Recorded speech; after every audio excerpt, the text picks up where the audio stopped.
Bonjour chers fans de canard. À la fin du premier chapitre, le jeune Balthazar Picsou est en route pour les États-Unis. On le retrouve, après la traversée, arrivant dans la ville de Louisville à la recherche de son oncle John. C'est ainsi que commence Le Roi du Mississippi, le second chapitre de la jeunesse de Picsou, publié pour la première fois le 10 août 1992 au Danemark. Ce chapitre, avec les chapitres 8 et 11, est l'un des 3 longs épisodes de la jeunesse de Picsou. Les autres ne comptant qu'une quinzaine de pages, celui-ci en comporte 28. Et il en faut des pages pour l'histoire qui va suivre. L'action commence en 1880. Balthazar a 13 ans et arrive à la Nouvelle-Orléans, puis monte jusqu'à Louisville pour trouver son oncle John McPicsou. Une fois en ville, il rencontre l'inventeur Grégoire Trouve-Tout qui a imaginé une pilule pouvant purifier l'eau boueuse du Mississippi. Balthazar entre ensuite dans un saloon où se trouve son oncle en pleine partie de poker contre Oscar Porcin. Porcin parie un de ses bateaux et John l'emplacement du Drenanway, un bateau où il a travaillé qui a coulé dans le Mississippi avec un formidable trésor. John McPicsou remporte la partie et va chercher son nouveau bateau avec Balthazar en lui expliquant que c'est à cause de la boue du Mississippi s'il n'est jamais parti récupérer le trésor du Drenanwhite. John, en parlant à Balthazar, révèle sa position, ce que Oscar Porcin qui les a suivis entend. Ce dernier s'en va pour embaucher les Rapetou, des pirates qui vont faire office d'équipage pour Porcin. Le lendemain, John et Balthazar vont trouver l'inventeur Grégoire Trouve-Tout pour qu'il les aide à purifier le Mississippi. Mais Porcin a agressé l'inventeur et est parti avec les pilules. Une course s'engage alors pour trouver la cargaison du Drenanwhite. Le chapitre commence comme le précédent avec l'album de Mathilda. On peut voir la pipe et la casquette de John McPicsou ainsi qu'une photo de lui et une photo de son bateau. On peut aussi voir une affiche de recherche de Gracie Rapetou, le grand-père des Rapetou du chapitre, ainsi qu'une photo des Rapetou. Enfin, on peut voir une carte montrant le système des rivières du Mississippi. Balthazar débarque dans le Kentucky à Louisville. Don Rosa choisit cette ville car il y vit, mais aussi car elle a une histoire en lien avec celle du Mississippi. La première colonie, à l'emplacement de la ville de Louisville, a été fondée en 1778 par le colonel George Rogers Clark qui menait une campagne contre l'armée de la couronne d'Angleterre dans l'Illinois. Le 12 mai, ils partirent accompagnés de colons de Pennsylvanie pour fonder une nouvelle colonie dans le Kentucky. Ils arrivèrent aux chutes de l'Ohio le 27 mai. Clark pensa que le lieu serait idéal pour y construire la colonie de Corn Island. Le site des chutes de l'Ohio, qui créait un obstacle au trafic fluvial, faisait que tous les voyageurs devaient contourner cet endroit, et c'est ainsi qu'en 1779, à la demande de Clark, que les colons traversèrent la rivière pour fonder de l'autre côté la colonie de Louisville, nommée en l'honneur du roi de France Louis XVI, dont les soldats ont aidé les Américains à combattre les Anglais lors de la guerre d'indépendance des États-Unis. En 1780, l'Assemblée générale de Virginie, dont le gouverneur était alors le futur président Thomas Jefferson, approuva la charte de la ville le 1er mai. On apprend que Balthazar arrive en 1880 à Louisville pour le centenaire de la ville. Même si la ville remonte à 1779, on peut considérer que l'adoption de la charte par Jefferson en 1780 est la vraie inauguration de la ville et que Balthazar arrive donc bien pour son centenaire. En 1880, Louisville est toujours l'un des principaux ports du bassin du Mississippi, d'où la folie qui émane de la ville quand Balthazar arrive. On évoque aussi un derby. Le derby dont il est question est une course de chevaux remontant à 1875. Lorsque Balthazar arrive en 1880, c'est bien la 6e édition. Les nombreux chevaux sur cette page s'expliquent par la tenue du derby. En se baladant dans la ville, Picsou rencontre Grégoire Trouve-Tout, le grand-père de l'inventeur Géo Trouve-Tout, qui semble en plein medicine show. Les medicine show étaient des spectacles itinérants ayant comme objectif de vendre des remèdes miracles et toutes sortes de produits sans réelle efficacité. Ils se sont développés à partir de spectacles européens de charlatans et étaient courants aux États-Unis au 19e siècle, en particulier au moment de la conquête de l'Ouest. Mais le grand-père de Géo Trouve-Tout est un inventeur tout ce qu'il y a de plus honnête. On voit Picsou entrer dans l'hôtel Galt House. L'hôtel Galt House de Louisville était l'un des grands hôtels américains du 19e siècle. Parmi ses clients, on compte Charles Dickens, Mark Twain, P.T. Barnum ou encore Abraham Lincoln. C'est dans ces murs que les généraux Grant et Sherman planifièrent le raid sur Atlanta durant la guerre de sécession. Picsou voit son oncle John affronter Porcin au poker. Porcin est un personnage créé par Barks. Lorsque Barks écrit des vilains effrontés et sournois, il en fait des cochons. C'est le cas pour Oscar Porcin, mais aussi pour les Brutopiens par exemple. John apparaît pour la première fois chez Barks sous le nom de Potol dans la grande course à vapeur. L'histoire raconte comment Picsou et Vincent Porcin terminaient à l'époque contemporaine une course de bateaux à vapeur commencée en 1870 par leurs oncles respectifs. Potol fut renommé en John McPicsou par Don Rosa car Potol ne sonnait pas écossais et devait alors être pour Rosa un surnom que John se donnait ou avait eu comme capitaine de bateau fluvial. Un potol est une marmite ou un chaudron, c'est-à-dire un trou creusé dans le lit du fleuve par les courants. Porcin parie son bateau comme enjeu de la partie et demande amusé à John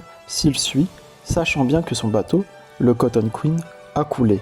Le bateau apparaît pour la première fois dans le comics de 1955 de Barks, La Grande Course à Vapeur, racontant comment il coule lors d'une course en 1870 face à Oscar Porsan sur le Mississippi. Cette course est certainement inspirée par la course ayant lieu cette année-là entre le bateau à vapeur, le Natchez 7, et le bateau à roues à hob, le Robert E. Lee. Le Robert E. Lee l'emporte et la course est immortalisée dans des tableaux et des histoires. Oscar Porsan va ensuite faire appel aux Raptous, qui sont les Dalton de l'univers de Picsou. J'étais surpris de lire sur leur cabane l'appellation de pirates. En effet, si l'image qu'on se fait du pirate est celle de Jack Sparrow dans les Caraïbes, il y a bien eu des pirates sur le fleuve Mississippi, comme Jean Lafitte. Après qu'il en fait son équipage, Porsan donne des masques aux Rapetous. On apprend que leurs masques viennent du carnaval de la Nouvelle-Orléans. Ce sont des loups, des petits masques qui ne cachent que les yeux et une partie du nez. Les deux équipages se font face dans une course-poursuite pour aller trouver le trésor du Drenan White. John McPicsou dit qu'il faut dépasser Porsan avant les chutes de l'Ohio. Les chutes sont en réalité une vaste série de cascades, pas une simple descente, comme dessiné dans l'histoire. Alors que les bateaux font quelques cabrioles, John fait des remarques sur le caractère boueux du Mississippi. Elles proviennent toutes des écrits de Mark Twain. Un arbre scieur manque de toucher le bateau de Picsou. Les arbres scieurs existent vraiment. Ce sont des arbres ballottés par le courant. John en fait une bonne description. Parfois, quand un arbre flotte, le courant recourbe ses branches jusqu'à ce qu'elles se plante dans la vase et le tronc jaillit de l'eau. John marque ensuite l'emplacement de l'arbre pour éviter ce danger. Picsou et l'équipage arrivent ensuite à côté de la ville Le Sourcil du Singe. La ville Le Sourcil du Singe, dans le Kentucky, existe pour de vrai. Don Rosa a changé son emplacement de plusieurs kilomètres car il avait besoin qu'elle soit sur le Mississippi plutôt qu'à son emplacement réel, qui est de l'autre côté de la boucle proche de l'Ohio. Les Rapetous défoncent le bateau de John et, ayant l'emplacement du trésor, ils se débarrassent de Porsan. Porsan, ayant tout perdu, jette John dans un puits, sauf que ce puits n'est pas un puits, mais l'ancienne soute à charbon du Drenan White. Le Drenan White est un navire de légende, même s'il est douteux que le navire ait existé. Selon l'histoire, il transportait environ 3 millions de dollars en monnaie actuelle lors d'un voyage à l'automne 1850 lorsqu'il explosa et coula. Selon la même légende, un agriculteur malchanceux nommé Ancil Fortune, dont le père avait dirigé l'une des tentatives de sauvetage échouées du Drenan White des années plus tôt, a trouvé l'épave en creusant un puits pour son bétail sur un terrain proche de la rive du fleuve. La rivière s'est déplacée dans les années qui ont suivi, alors qu'autrefois le Drenan White était enfui au fond de la rivière, il est désormais enseveli sous des terres agricoles. Rosa raconte l'histoire telle qu'elle a été racontée pendant des décennies, y compris en ajoutant une apparition d'Ancil, qui est le fermier ayant les terres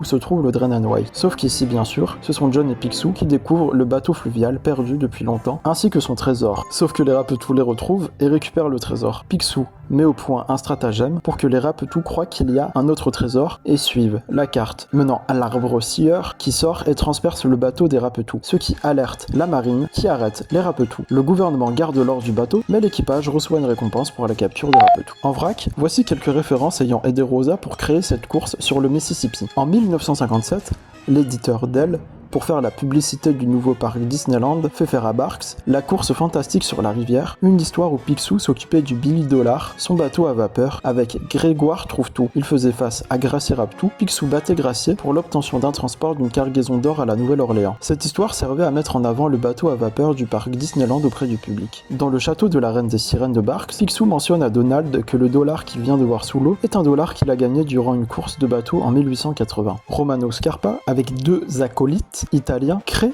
une histoire parue en 1970 en Italie, où les grands-pères de Picsou et Flersou s'affrontent lors d'une course sur le Mississippi en 1861. Don Rosa a complètement ignoré cette histoire. L'équipage part dans une taverne pour fêter la première paye de Picsou. Picsou ne veut pas dépenser sa paye et veut la garder comme souvenir de leur aventure, ce qui surprend John qui lui dit que l'argent est fait pour être dépensé et que sinon, il finira par tout stocker dans une soute à charbon. John plante l'idée du futur coffre de Picsou dans la tête du jeune Balthazar. John vend ensuite le bateau à Balthazar et se retire à la Nouvelle-Orléans où il devient écrivain. On apprend que les affaires vont mal pour Balthazar. En effet, quand Picsou arrive aux États-Unis, l'âge d'or des bateaux à vapeur sur le Mississippi avait déjà pris fin. Le chemin de fer s'étant déjà grandement développé. Les bateaux étaient tout de même encore utilisés pour le commerce de denrées comme le sel, le minerai de fer et le charbon. On peut remarquer que les cheminées du Dilly Dollar sont encore endommagées comme elles l'étaient dans la course fantastique sur la rivière de Barks. Alors qu'il transporte de l'or, Balthazar se fait attaquer par les Rapetous. Dans ce passage, Rosa reprend des planches planches du comics de Barks, la course fantastique sur la rivière. Après quelques péripéties, pour le moins explosifs, Picsou perd son bateau. Après la perte de son bateau, Picsou va travailler à bord du Wabash Cannonball. Le nom de ce train est inspiré d'une chanson populaire du début du XXe siècle. Don Rosa dessine plusieurs gags visuels dans le chapitre. En voici quelques-uns. On peut voir un homme se faisant éjecter de son cheval. On peut remarquer un escroc qui découpe la valise de Picsou, puis Picsou qui le remarque et la jette. Oscar Porcin subit ensuite le même gag que Picsou avec la valise et le voleur. Dans le saloon, une canne qui drague John tente de lui voler son or.